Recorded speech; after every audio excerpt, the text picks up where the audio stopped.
Okay, let's do another rotation problem. This is 2019 AP Physics C Mechanics free response. Hold on, let me look. I can't remember which set that I got this out of. Looks like this is set 1. Okay, yeah, it's set 1. So this is 2019 set 1. This is when we started getting 2 sets of questions, and so we had a couple of options with, we had set 1 and set 2. All right, so this one looks rather complicated to just look at it from the beginning because you've got, a scary looking picture of some wheels going and a pretty long description. So let's see if we can break this apart. A horizontal circular platform with a rotational inertia IP. If you have to, write and label on this stuff. That has an I of IP. Rotates freely on a vertical axis. A small motor-driven wheel is bringing up there. So if you can imagine this thing spinning and it touches that, what's it going to do? It's going to make that thing spin because of this touching it. So it has a radius r. It touches the platform a distance d from the vertical axis as shown above. The platform starts at rest, so omega naught is 0. And it reaches an angular speed omega final of omega p, omega platform, after a time t. During delta t, the wheel stays in contact with the platform without slipping. And I missed something here. The wheel exerts a constant force of magnitude F tangent to the wheel. Okay, that's important. So if we look at that wheel, what's happening is it's getting a force. I'm going to draw a picture here. If we were looking at this wheel from the side, it's getting the force from the motor right here, tangent to it, because it's acting right out on the end. And it's acting a distance d from the axis of rotation. So that's what's going on. And they want us to first derive an expression for the angular speed of the platform. So we want to know what that omega final is. So I know that this is 2019 number 3, part A. Okay, I know that omega naught equals 0. And omega final is omega p. And I know that it happens in delta t. So the thing is, I could do this. Omega final is omega naught plus alpha t. That's omega p is equal to 0 plus alpha times t. Okay, so omega p is alpha times t. Okay, yeah, it is. But that's not on my list of possible answers. They want me to use IP, R, D, F, delta t, and physical constants, which is G. Nowhere on that list is alpha. So I got to do something with alpha. So I think, well, what could I have to do with alpha that has to do with things spinning? Well, we learned that torque net is equal to I alpha. And torque, there's only one force torquing this, and it is that force of that wheel. So I only need one RF sine of the angle. So my R is how far away that this force acts. Since the axis of rotation is here and it acts out on the edge, it's going to be a distance of d. That force has a magnitude of F. It acts tangent to the curve, so this is sine 90. The I of this wheel is IP, or I of the platform, excuse me, times alpha. Sine 90 is 1, so that goes away. And so I'm going to divide by IP, and that's going to be my alpha. So that is going to come in here. And so my omega p is going to be df over IP times delta t. And that is it. That's my answer to that.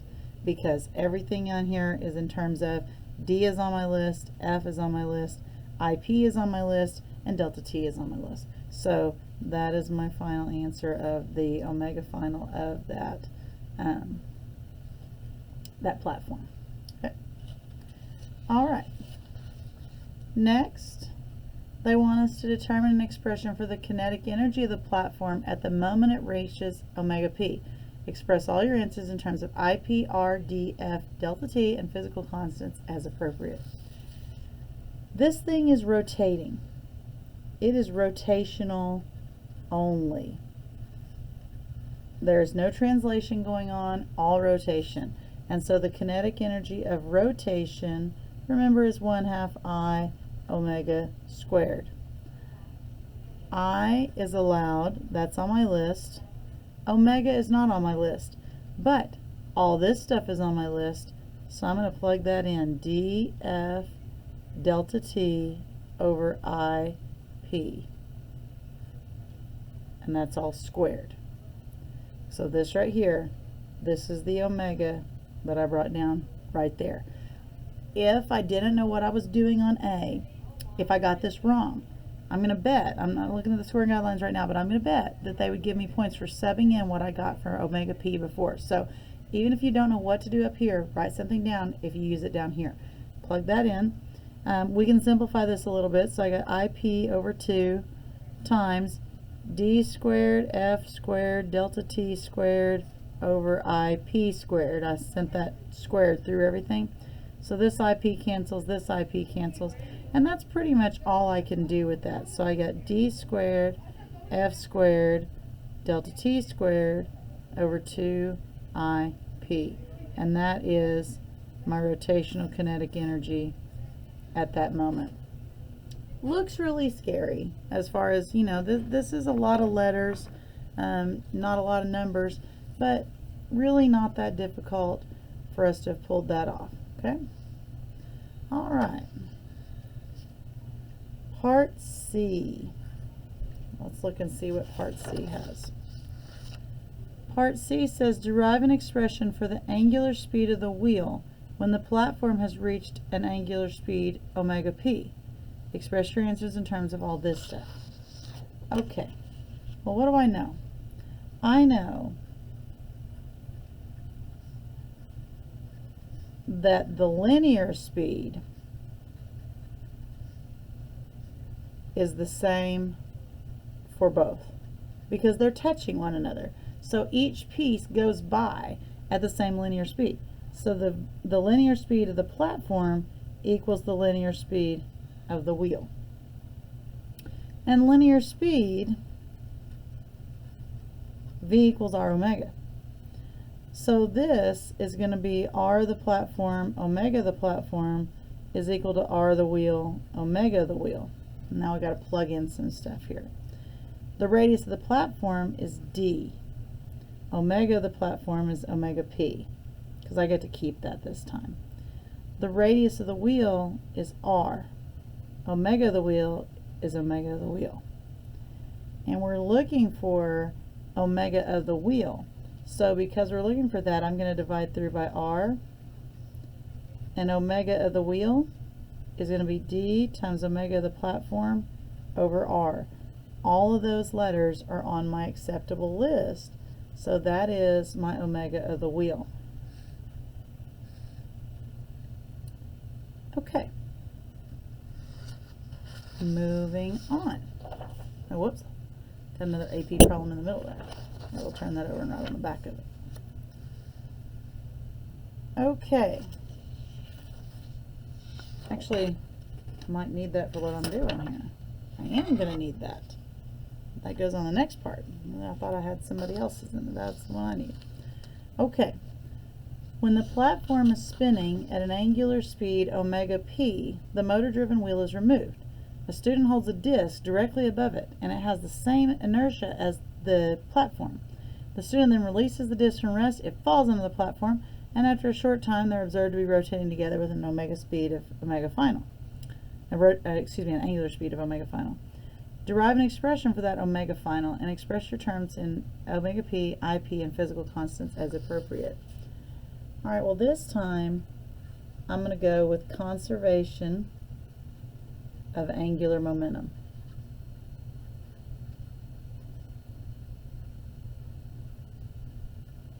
Because just like when a figure skater changes their moment of inertia, it changes their momentum. This is what's going on here. We're going to change the inertia of this thing. So we're going to do L initial equals L final. which is I initial omega initial equal to I final omega final. In the beginning, it's just the platform moving at omega p. In the end, it's the platform plus the disk, and they both have an I of IP, and they're moving at omega final. So I get IP omega p is equal to 2IP omega final. Cancel these out and divide by 2, and so omega final is omega platform divided by 2.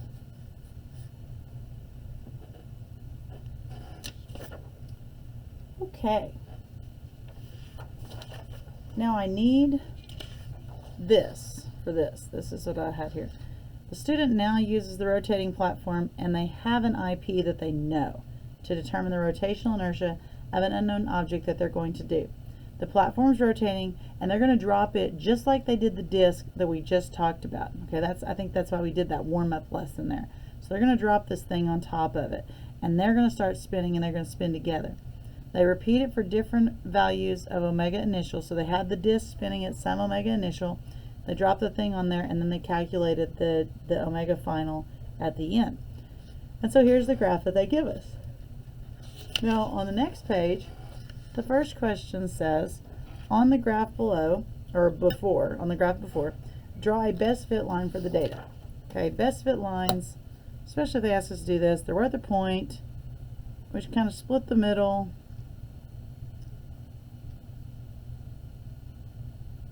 That looks pretty good. So I'm just going to go kind of right there. Okay, so there's my middle. Now they say, using that straight line, calculate the rotational inertia of the unknown object about a vertical axis passing through its center of mass. So I'm going to calculate I. I bet, okay, I bet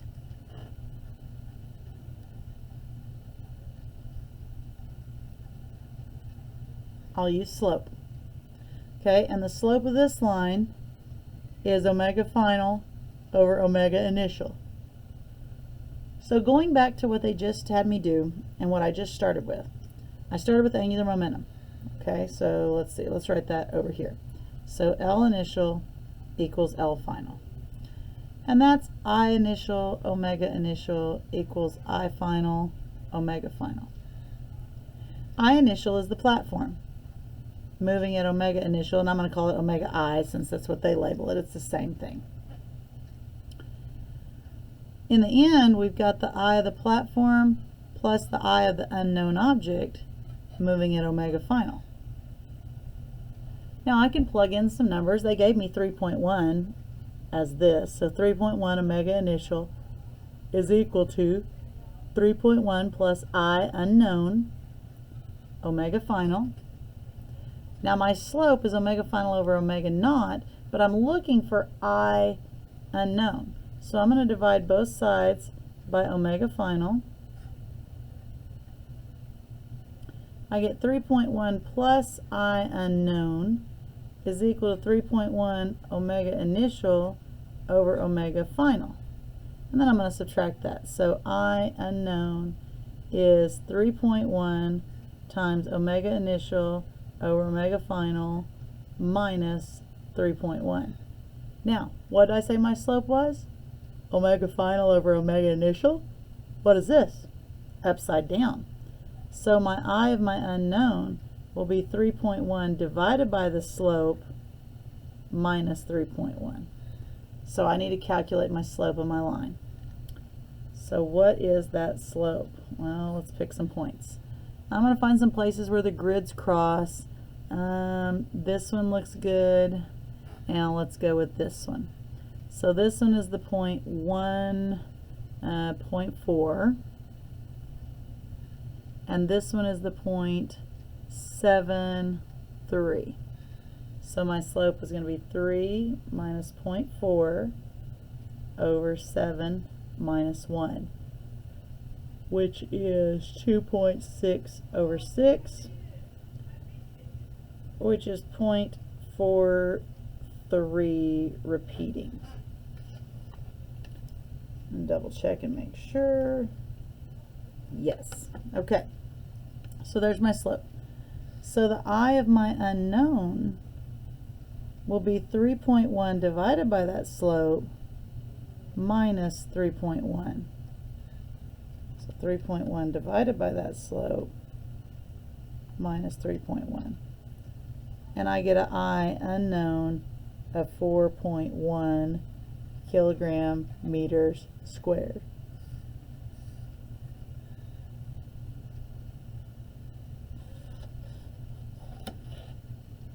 And that's the rotational inertia of the unknown object. Okay. Last two parts. And these are box checkers and a justification, so I think we can do this all on this page. The kinetic energy of the spinning platform before the object is dropped on it is K initial. The total kinetic energy of the platform object system when it reaches angular speed omega final is K final. Which of the following expressions is true? What's the difference between the K's before and after? Okay, so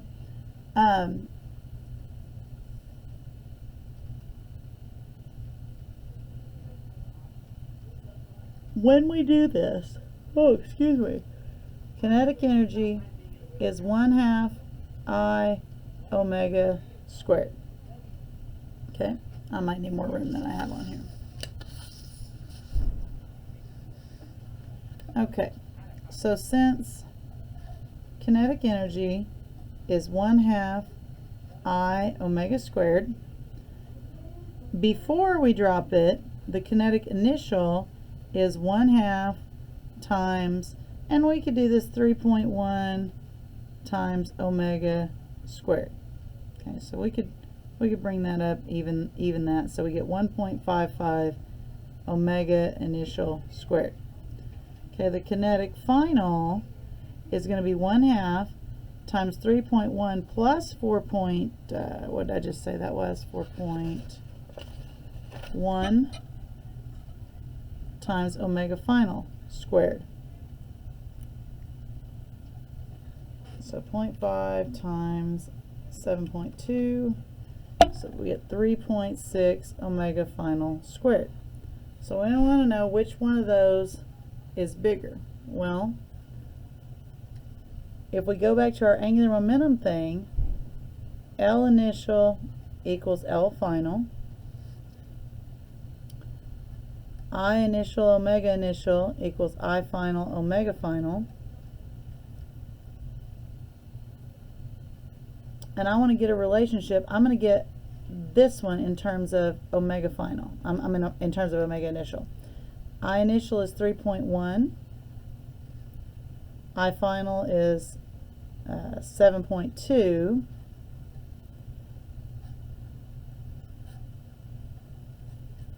So omega final is 3.1 divided by 7.2, 0.43 omega initial. So let's plug it in. 3.6 times 0.43 omega initial squared. So that 0.43 squared times 3.6 is 0.67 omega initial squared. Now I have definitive proof. This is my justification. Kinetic final is smaller than kinetic initial. Why? Because 0.67 is smaller than 1.55. So I'm going to check kinetic final is smaller than kinetic initial. And this right here is my justification. You can justify with words or you can justify with math. So however that you can justify it, that's what I'm going to leave mine at. One of the students observes, though, now that the center of mass of the object is not actually aligned with the axis of the platform. Is the experimental value of IU obtained in that part E greater than, less than, or equal to the actual value that you found? So if we land it and say that my axis of rotation is here instead of in the middle, okay, there's my center of mass. Okay, what's going to happen? Well, if we look at parallel axis theorems, I is I com plus mh squared, right? And we did have it as I, we thought it was the I of the center of mass. But this time, since I move it over here, what I'm actually going to have is a bigger I. than when at the center. Okay, and so we want to know, is that experimental value of I greater than, less than, or equal to the actual value of the rotational inertia? The experimental I value I get will be this one, so my real I will be less than, because your experimental value is larger than the actual I will be smaller. And there we go.